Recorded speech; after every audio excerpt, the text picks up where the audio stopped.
Hello, this is Gabe Rogers, and I'm doing Lab 1 Constant Velocity for Physics 2211. The objective is to record an object in constant motion that does not change direction, analyze the motion through tracker to find the distance and corresponding time, and compute the observational model to describe the motion of the object. The purpose is to apply Newton's first and second laws of motion, which the first one is a body remains at rest or in motion at a constant speed in a straight line unless acted upon by a force. When a body is acted upon by a force, the time rate of change of its momentum or mass and acceleration equals the force. Here's the concepts in mathematical term for Newton's second first law, which is first law again is net force equals zero because it is moving at a constant velocity, which does not just have to be zero, it just has to be at a constant speed and a constant direction. Now the second law is net force equals mass times acceleration, which for this lab should be, we should have an acceleration of zero since it's moving at a constant velocity and has a constant mass. The velocity update formula is what we'll be using. The velocity update formula and position update formula is what we'll be using in our glowScript code to predict how it works, to just predict the motion of the object. And the velocity update formula is final velocity equals initial velocity plus acceleration times change in time, which should be acceleration times change in time is zero since there's no acceleration. So initial velocity should equal final velocity. Position update formula should be final position equals initial position plus the average velocity times the change in time, which the velocity average should be constant due to the velocity update formula being constant, and velocity the average velocity is, find that is equal to final velocity plus initial velocity over the change in time.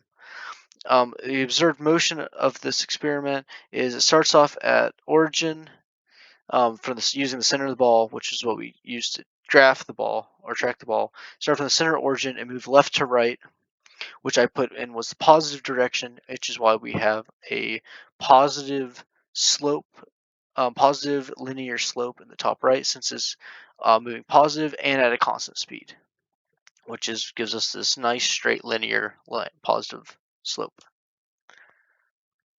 And predicted motion should look the exact same thing except a little bit straighter, and that is because there's no noise, there's no human error when selecting, because we had to select the positions by hand for the tracker.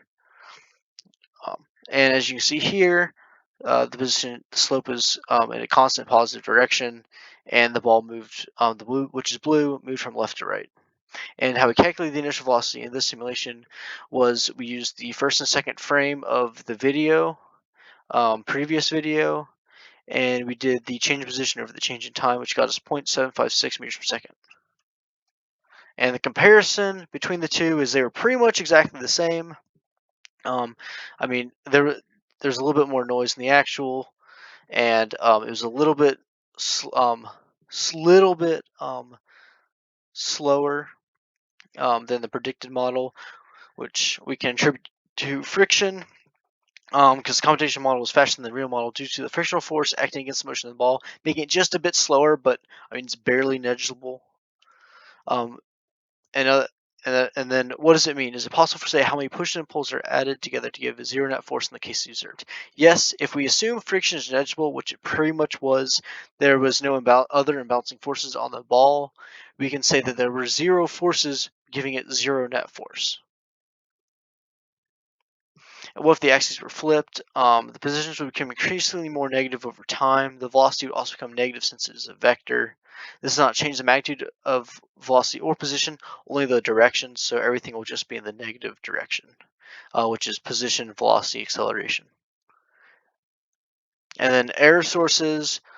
Friction is somewhat present due to the ball making contact with the floor, and the ball is not sliding but rather rolling, which is evidence of friction because you can't roll without sliding. You can't roll without friction.